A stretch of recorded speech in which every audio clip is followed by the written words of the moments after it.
each other. But you're right. The best way is to be above board about everything.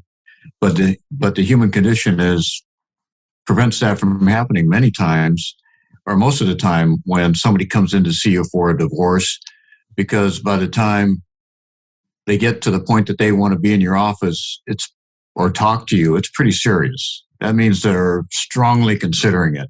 They may not go through with it, but they are definitely serious about it, and they want to get some advice on it. And they don't want to tell their spouse because it might cause more hostility and dysfunction in the family, especially when there's kids involved. So a lot of times I think maybe it is better if they do actually come in and get a confidential, privileged consultation. The best way, obviously, in human relations is to be open and above board about it. When people come to me and they start saying, I haven't really gotten legal advice. We both decided, here's the other thing. You may not know this. They tell me we've both decided not to see an attorney.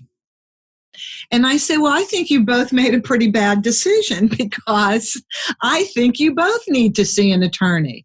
And let's correct the record. And that is, you can talk to an attorney. It doesn't mean you're paying a $5,000 retainer. You're just paying a fraction of money to have the ear and the legal knowledge of somebody who can help you when you go to make decisions about your settlement. Yes?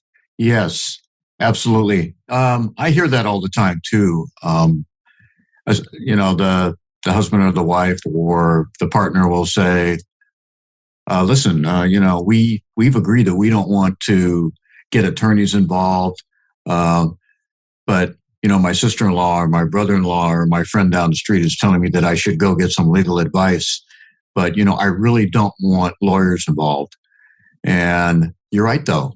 It's best to get the advice from a competent family law attorney if you're going through a divorce, at least to, like I said before, to get educated on the process and to have reasonable expectations set, to know what the law is.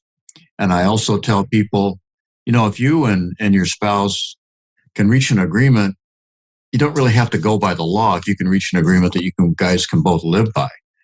So I always give that advice too, but I always tell them, even when I'm doing mediation, and I know you do mediation too, Judy, is I advise them that they have to get their own consulting attorneys.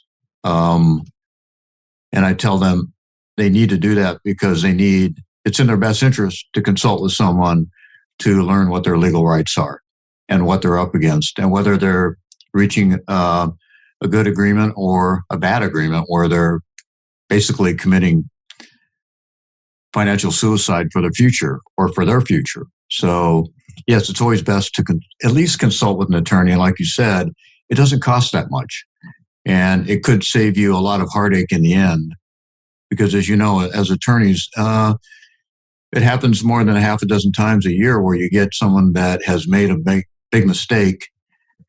And sometimes you can help them and sometimes you can't. And most of the time it's because they didn't have legal advice.